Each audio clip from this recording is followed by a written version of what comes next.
صراحه لافونتور ديال توبقال كانت واعره بزاف، اكسبيريونس ما كتنساش. وخديت منها بزاف د الحوايج، والحاجه المهمه بزاف انه ما كايناش شي حاجه مستحيله. الا بغيتي شي حاجه راه اكيد غتوصل ليها، غير بالاراده راه غادي توصل اكيد اكيد.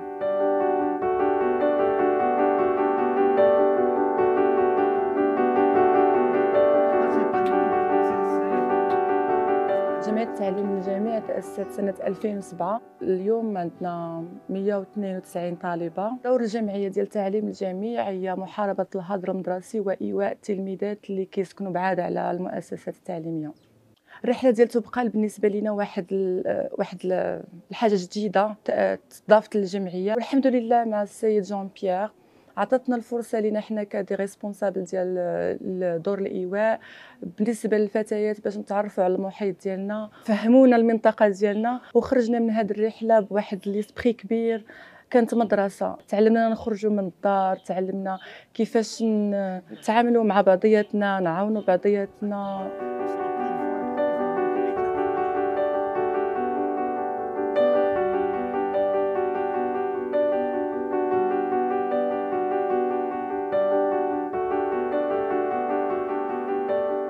It's very interesting, this trip, because actually you could say, what is the point of taking these young women into the mountains? Wouldn't it be more useful to buy them something for university or to build another house? But actually, you do need to give people motivation, you need to reward them, you need to challenge them, you need to show them what's possible. This trip has been organised by John Pierre, and actually he's done a great thing, because education is not just in the classroom. And this is just showing the girls that they've learned so much, they're doing so much, they're so active, and it's down to him and to his team to help them, and they've achieved their goal of getting to the top of North Africa's highest peak.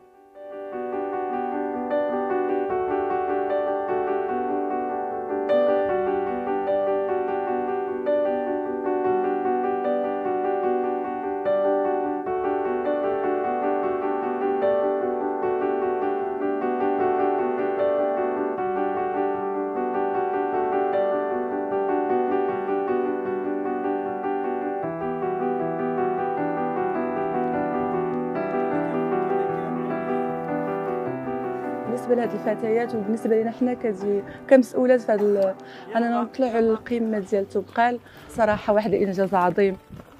فاش وصلنا للسومي ديال توبقال ما عرفتش، بزاف ديال الاحاسيس تجمعوا صراحه، بزاف العيال، الخوف، البكاء، حيت واخا اننا حنا وصلنا وما عندناش ما لقيناش بزاف د الصعوبات، ولكن حسينا بالخوف وبكينا بزاف على الهاوس مادر ديالنا، حيت صراحه داروا تحدي كبير. انني وصلت لاعلى قمه في شمال افريقيا صراحه زادتني قوه بزاف، وزادتني الثقه في راسي، وليت نثق بزاف في راسي وبالقدرات ديالي، وبانني نقدر ندير حوايج اكثر من توبقال، وبان ماشي اي مشكل غيجيني راه غيلاشيني وما غنبقاش ندير شي حاجه اخرى.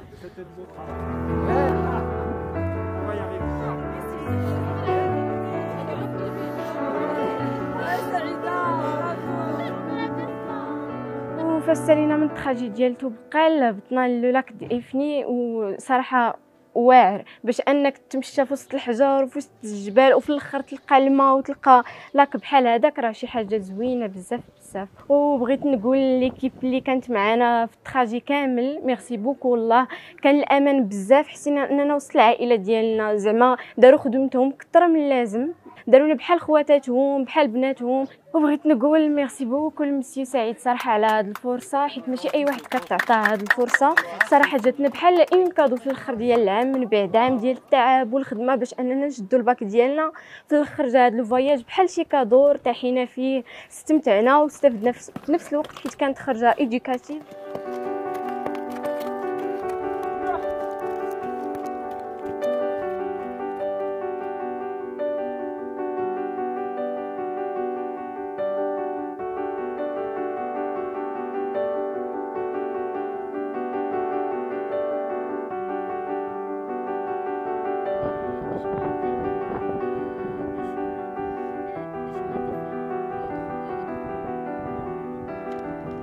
Il y a environ une année, j'étais avec Jean-Pierre dans la région du Toubkal.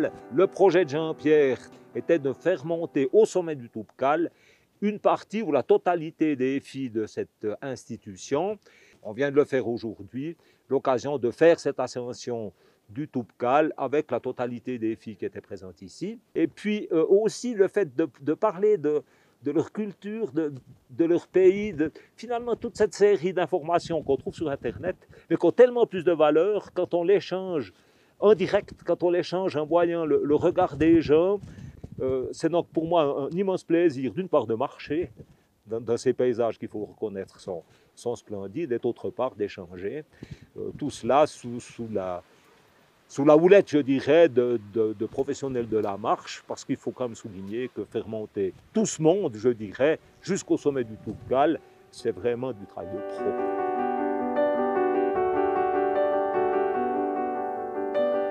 It was a beautiful adventure for me. I get a lot of things and I know more and I see more. Especially I learned the norm of planes. For me, it was a challenge and I achieved it and I get to the top of Toubkal. And I think everything is possible in this world. There is nothing mean that is impossible. You must take this risk, and I know you will achieve it. You will get what you want to do. During this trip, we take some notes in our traveling book. In the end, one of us will get the prize of the best traveling book.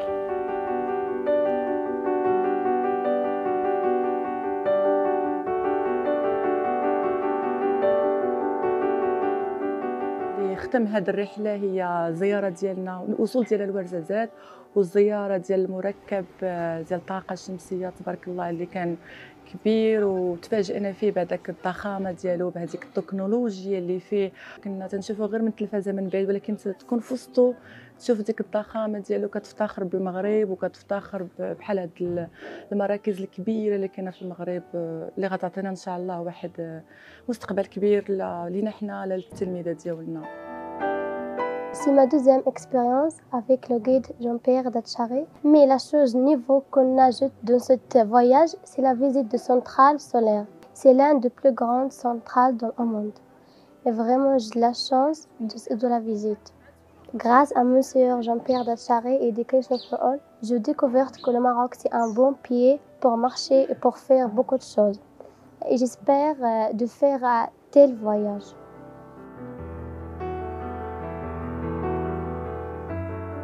I've been incredibly impressed by the girls from Education for All. When I look at them, I actually see the future of Morocco. These young women have all succeeded in getting their baccalaureate. They've all come from places that education for girls is not normal. It's not the usual thing. Their families have had to do something that's really very different. And they must be so proud of themselves. And when I talk to them, they all want to be a lawyer or a doctor or a mathematics professor. It's extremely exciting and impressive. And I think it shows you the direction that Morocco is going to. And if Morocco's future is in the hands of these young women, it's pretty safe.